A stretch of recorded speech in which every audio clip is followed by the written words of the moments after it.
Við höfum notað ýmis tæki og tól núna í haust, en það sem við notum kannski og höfum notað mest version control, version control þetta sem að geyma útgáfur af þeim skrám sem við erum að vinna með og leyfir okkur að treysta því að vinnan okkar sé örugg og við getum bakkað ef að við komumst að því að það sem við erum að gera meikar ekki sens án þess að skemma allt, án þess að standa uppi með að bara eitthvað, þetta virkaði í gær, ég veit ekkert hverju ég er búin að breyta sér í dag, ég get ekki lengur gert undo, þetta bara ónýtt. En þá kemur version control og bjarga málunum. Og við höfum notað distributed version control, sérlega í Git, sem leyfir okkur þá að hafa þetta dreift og samt sem áður aðgang á öllu saman á okkar vél. Þannig að við höfum þetta svona dreift heiminn, en höfum síðan alltaf einhvern server einhvers staðar sem heldur utan eitthvað svona de facto origin. En repo orð sem við höfum notað svolítið, sem þetta git repo, sem inniheldur þá þennan kóð okkar. Og við höfum unnið með git, og git að mörgu leyti mjög gott, og það mjög hratt, og það mjög heillegt, það mjög erfitt að tapa upplýsingum í git, út af því að git bætir bara við, þannig að ef við erum duglega að committa þá erum við alltaf með aðgang á öllu dótinu okkar og það eru nokkra stöður sem að skrár geta haft í Git, það geta verið tracked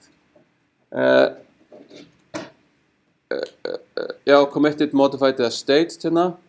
og svo getum við verið með Git directory okkar, staging area og working directory þar sem við erum búin að checka út og þetta verkflæði sem við erum að nota í Git þetta að breyta skrám, stagea þeim síðan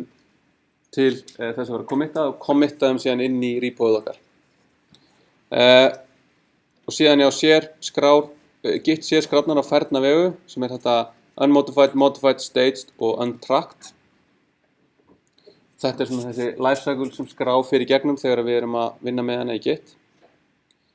Og við höfum margar mismunandi skipanir í Git, afskaplega margar, en við notum samt mest hérna Git status, Git add og Git commit sem þá tekur þessi sem við erum búin að stagea með Git add og stagear það yfir í commit sem síðan geymt í Git. Síðan hefur við remotes sem leyfa okkur þá að tengja okkur við önnur repo og sækja kóð á þaðan eða ýta kóð á þangað og við getum unnið með remote með Git remote skipuninni og við getum sótt remote með Git fetch og við getum fjarlægt og endurskýrt þessi remote og síðan þegar við erum með þessi remote þá getum við pushað yfir á þau með Git push. Og síðan getum við sótt breytingar með þessu Git pull og síðan þegar við fyrir að vinna með þetta þá getum við farið að búa til branch sem eru þá leiðir til þess að víkja frá meginlínu kóðans okkar.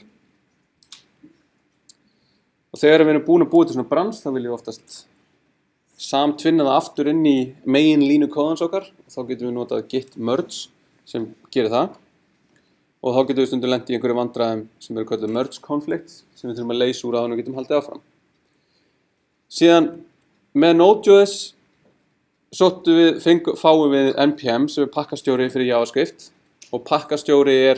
forrit sem sér þetta að sækja hugbúnað, setja upp og leyfa okkur að nota hann í staðinn fyrir að þurfa að leita og fara út allt internetið til þess að komast í hann. Og með npm höfum við sett upp almenn tól en síðan höfum við aðalega sett upp sem sértæk tól í verkefnum þannig að hver sem sá sem vinnur í verkefninu okkar geti nálgast þau og nýtt sér þau. Og við skilgreinum hvaða dependency við höfum þannig að við segjum að við séum með eitthvað ákveðið tól og allar upplýsingar þetta eru geymdar í package.json og við höfum til dæmis sótt browsersync og þá getum við sagt nákvæmlega þessa útgáfa browsersync eitthvað sem ég nota og við höfum notað SAS sem þá þýðandi eða það svona superset af CSS sem leyfir okkur að skrifa CSS með föllum og þess að eða þetta kallað mixins og nestuðu dóti og svona og við höfum notað sérstaklega Node SAS sem þýðanda fyrir Node til þess að þýða SAS okkar yfir í CSS. Síðan höfum við notað stylelint til þess að linta CSS-ið og SAS-ið okkar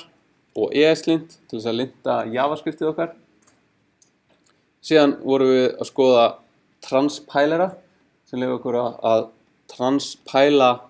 kóða til þess að láta kóða sem við skrifum í dag með allri nýjastu tækni vísindi virka í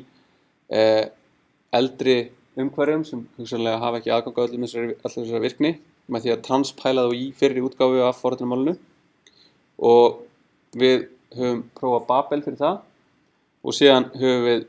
pakkað saman kóða til þess að geta þá leyft okkur að skipta upp módulunum okkar í sér skrár og ekki lengur þurfa að hugsa sjálf það að búa til svona IFI og tengja þau öll saman. Heldur getum við bara skrifa það í nýrri .j skrá og importa því með import-export virkninni og þá höfum við notað rollup til þess.